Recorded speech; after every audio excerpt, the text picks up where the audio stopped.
All right, part 2. So we finished question 1, 2, and 3, and we've gotten half of 4 done.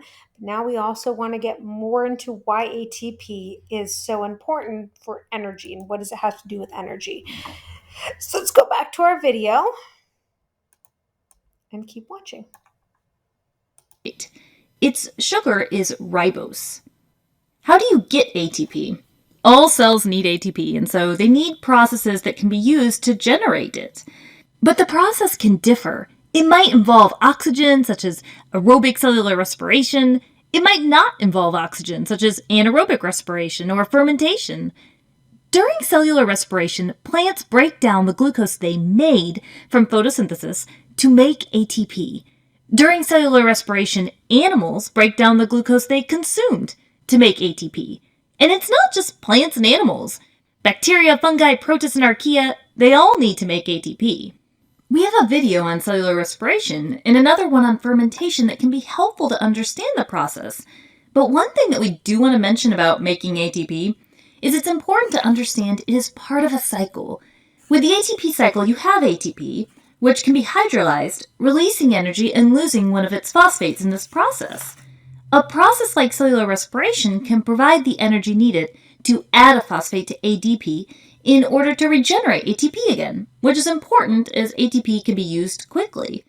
This brings us to how ATP is able to work. Okay, so I want to go back to that part because that was a little confusing. I'm actually going to slow it down. This is looking at, I don't know why they don't put these all in order. This is actually looking at number 7, the ATP cycle and why it's important, frequent, and how does it involve ADP. So I'm going to go back and I'm actually going to slow it down just a wee bit so that we can really understand what they're trying to say. So let's go back so we can look at this cycle. Don't worry about respiration and fermentation. We will get into that. But one thing that we do want to mention about making ATP is it's important to understand it is part of a cycle. With the ATP cycle, you have ATP, which can be hydrolyzed, releasing energy and losing one of its phosphates in this process. A process like cellular respiration can provide the energy needed to add a phosphate to ADP in order to regenerate ATP again, which is important as ATP can be used quickly. This brings us to how ATP is able to work. So how does ATP work? It's not just about ATP being hydrolyzed and releasing energy, it's more than that. Okay, honestly, it's more than our short video can go into, which is why we provide some further reading links, but let's look at some basics. So when ATP is hydrolyzed, meaning here it involves the addition of water, it's not really that the bond between the second and third phosphate itself is a super strong bond. It's actually more that the bond between the second and third phosphate contributes to this ATP being unstable. These phosphates with their negative charges don't like being arranged like this. The change from ATP losing its third phosphate to become the more stable ADP is an exergonic reaction and releases free energy. A popular example for understanding ATP is to use the spring illustration, like a wire spring. Consider how you might compress the spring. ATP would be modeled by that compressed spring, and then you would let it go until it just goes into this relaxed state, which would be represented by ADP.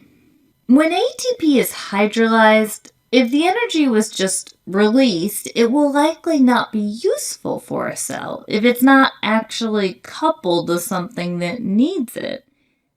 Thankfully, the energy release can be coupled to endergonic processes that the cell needs to do. This can occur when the phosphate from the ATP is transferred to a molecule that is going to be acted upon. For example, this cell transport protein here is supposed to move some kind of molecule against its concentration gradient. Recall that if it was passive transport, these molecules would be moving from high to low concentration. But in active transport, thanks to ATP, this protein can move them against the gradient. When the phosphate is transferred to this protein, we say the protein has been phosphorylated. Sounds powerful.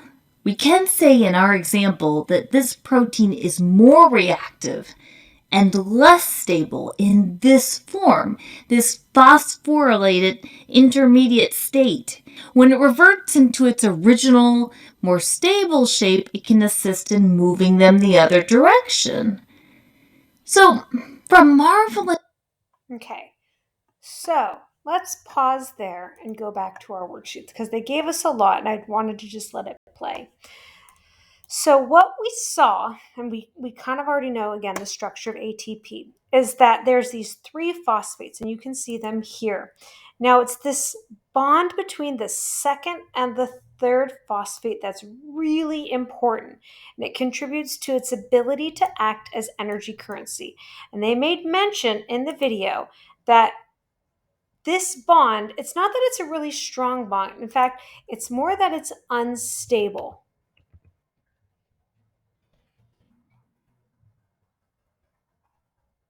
This comes from the fact that they're negatively charged. Just throwing that out there.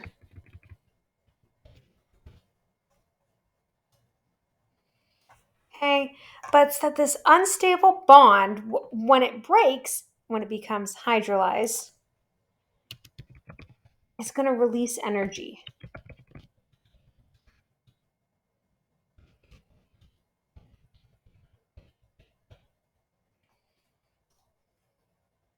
Okay, I'm just going to throw out there, this is pretty high level stuff.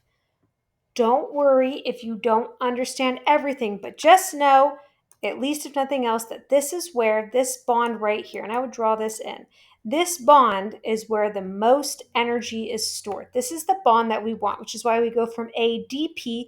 Remember, D, di in science stands for two, like dihydrogen, between two hydrogen, carbon dioxide, two oxygens.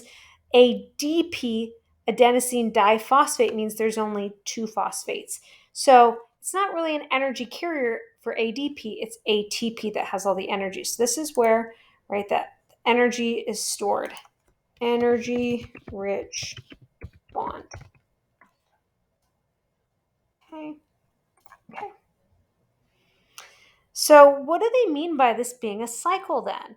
Well, ADP and ATP, right, they're kind of involved in this little dance to one another. Number one, we need a lot of energy. So why is it important that this is frequent? Well, because the big thing is that we are constantly, right, going from ADP to ATP. So need energy, go from ADP to ATP. Okay, so it's important that this is a frequent event because we need to get that energy, right? And ADP, again, is the kind of the middleman. It's when we've lost it and then we can re-energize it and that can turn it back into ATP. So constantly going from ADP, de-energized state, to ATP, energized. I'm kind of paraphrasing here. They did talk a little bit about this process of phosphor. I'm honestly, don't even worry about this part. Little above our pay grade. We just want to make sure we know a little bit about ATP so that way we can understand the process of respiration. So let's pause this real quick, make sure you've got these parts in, and then we'll finish up the video with a couple more processes that we need ATP for. So pause, please. Okay. let's finish up. So they're going to give us a couple more. So then we've got 3 more. Calling it the beating of a single cilia hair, or chromosomes being separated in cell division, or binding the correct amino acid on the tRNA. I could go on. We hope that little ATP symbol will mean something every time you see it. Okay, so let's go back. So they gave us 3 more. So the first one they said was it helps with movement. So cilia are actually little hairs on cells that help with movement. So we'll go ahead and put in cilia hair movement. Cilia are just these hairs on cells that can help with moving.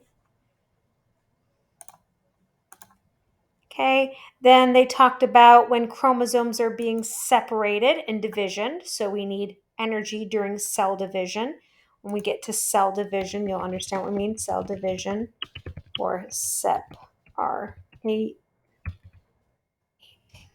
chromosomes.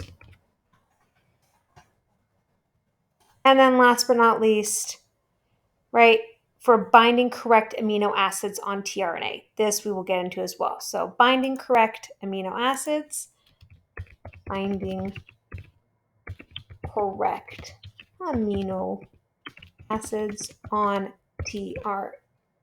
And we will talk about that later. Okay. Whew. Not too bad, right? So we might need to pause again so this can get finished. And then you are going to, with whatever time you have left, you are going to be amazing people by staying in your seats until the end of the period. Throwing it out there. You guys know the rules that it's butts in seats until there's 1 minute left. So you should not be getting up and standing by the door with 10 minutes left. You should be in your seat until 2:56, okay? And you should be working on completing.